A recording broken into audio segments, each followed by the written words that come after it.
understanding and experiencing victory over temptation. Very important subject to those of us who call ourselves Christians. And yet many ask, why am I still tempted? I am a Christian. I thought temptation would decrease once I became a Christian.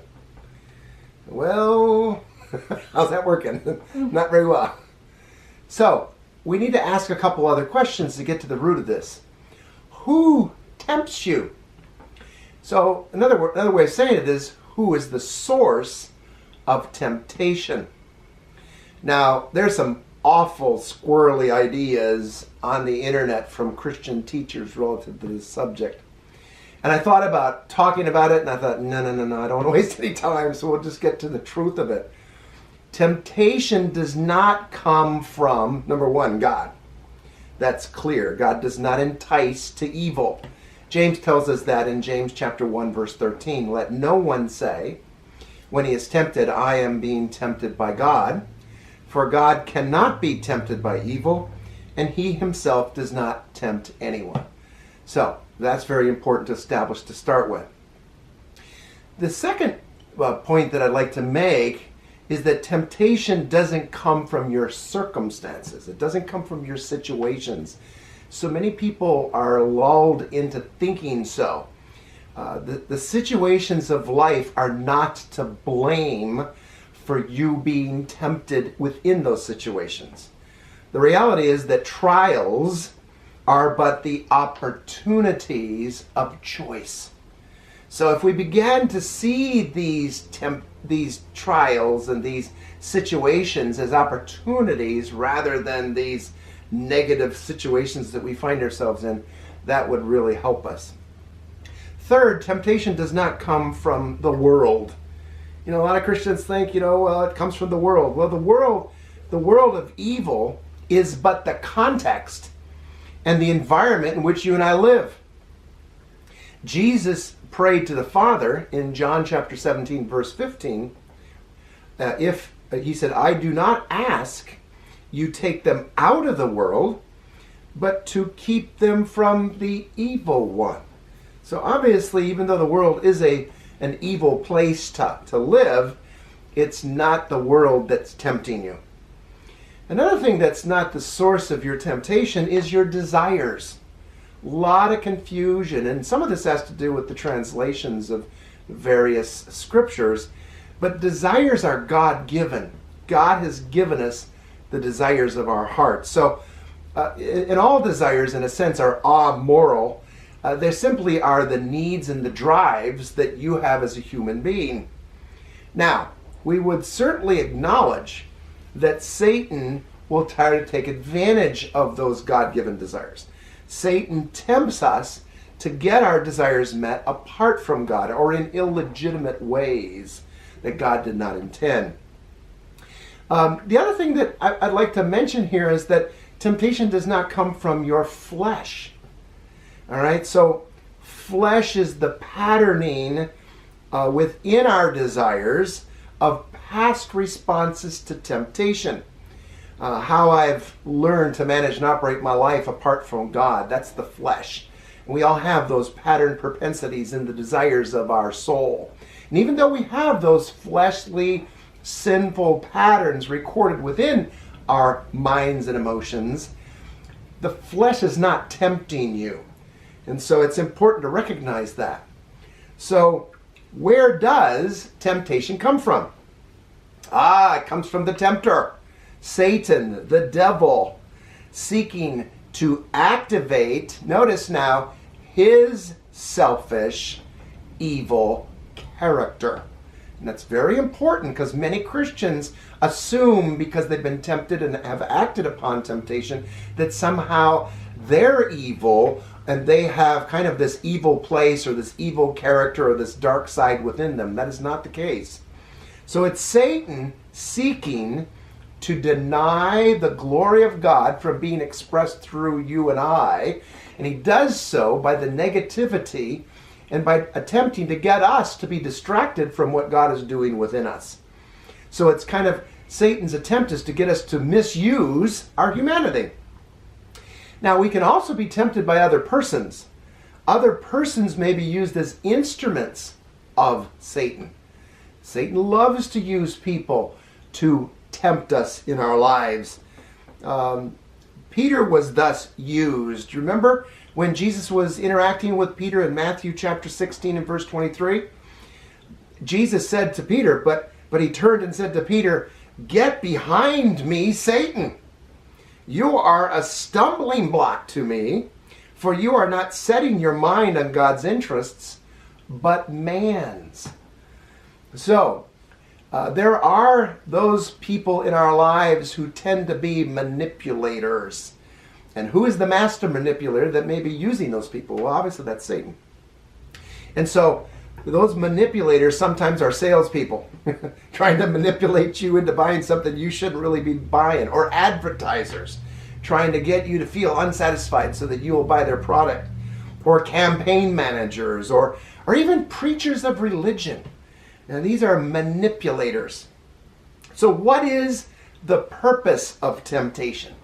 Well, it's twofold. Satan has a purpose for it, and believe it or not, God has a purpose.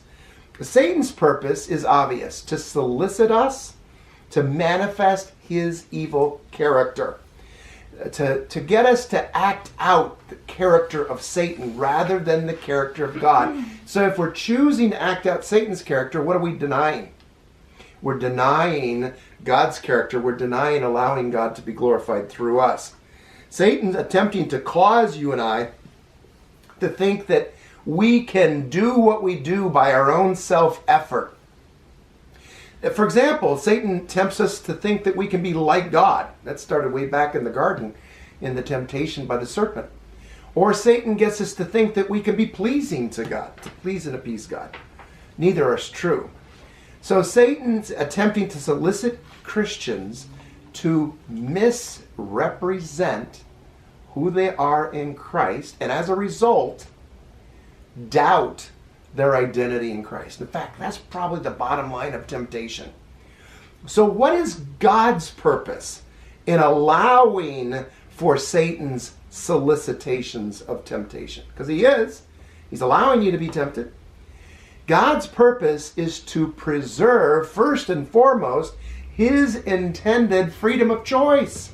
You see, God doesn't want you to yield to temptation, but God doesn't also want to take away your freedom of choice for relationship with him. So this temptation moment is a choice whereby you can continue to experience the intimate relationship that you do have with God. And God's purpose is also to allow for the freely chosen faith-love relationship that he created man for. So, as you can see, God does have a purpose. Now, what types of temptation does Satan tempt us with? Well, in 1 John chapter 2, verse 16, he tells us, "For all that is in the world," number 1, the lust of the flesh; number 2, the lust of the eyes; and number 3, the boastful pride of life, is not from the Father, notice, but is from the world. So, who's in charge of the world system? Satan is. The lust of the eyes is simply personal aspiration. The lust of the flesh is personal gratification. And the boastful pride of life is personal reputation. I've got a whole series on this that you might want to write us and find out more information about. We are tempted to react rather than to respond in grace. And how are we tempted to react? In one of 3 ways. We're tempted to fight, to fright, or to flight. When we're tempted to fight, we get angry and we get hostile and we become resentful and bitter. When we're tempted to fright, we become fearful and anxious and we worry. And when we're tempted to flight, well, now we're trying to avoid the situation. May even be some apathy, and we try to escape and withdraw. Those are the ways that Satan will tempt us to react to the situations that we find ourselves in. So how should the Christian respond to temptation? That's what you've been waiting for, isn't it? The how-to? Well, here it is. Man is responsible to exercise his responsibility. Yes, you have a responsibility, but it's a response to God's ability. And so you have the freedom of choice in the midst of temptation to rely upon and make yourself available to what God is doing in you at that very moment. You have a responsibility to participate with God.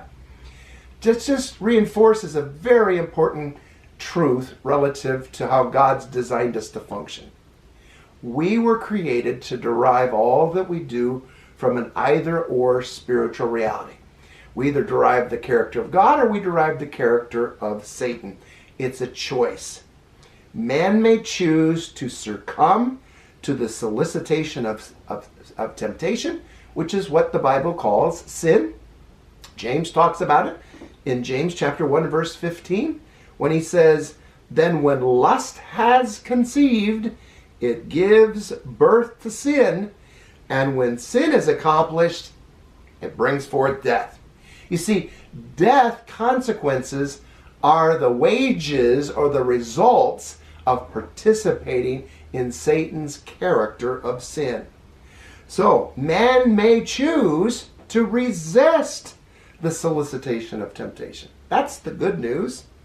Not fight the devil. The choice of faith counters the solicitation of Satan. Ah, that's great. There is a counter move here, and it's participating with God. As James 4:7 says, "Submit therefore to God. Resist the devil, and he will flee from you." Do you see it? As you and I simply depend upon and submit ourselves to the lordship of Christ as our life, we in the process are resisting the devil. So the Christian lives by the sufficiency of God's grace provision. And notice what Paul says, 2 Corinthians 3:5. Not that we are adequate in ourselves to consider anything as coming from ourselves, but our adequacy is from God. A famous quote, "The greatest of all temptations is to want to be without any." You don't want to be without temptation. You want to experience God in the midst of temptation. We hope you enjoyed today's video on Life as God Intended. If you're not already subscribed, make sure you hit that button below so you get a notification every time we upload one of our weekly videos. Be sure to hop over to our blog where you can read articles and notes on today's message and sign up for our emails there. We'll see you back here in a few days, and until then, enjoy life as God intended.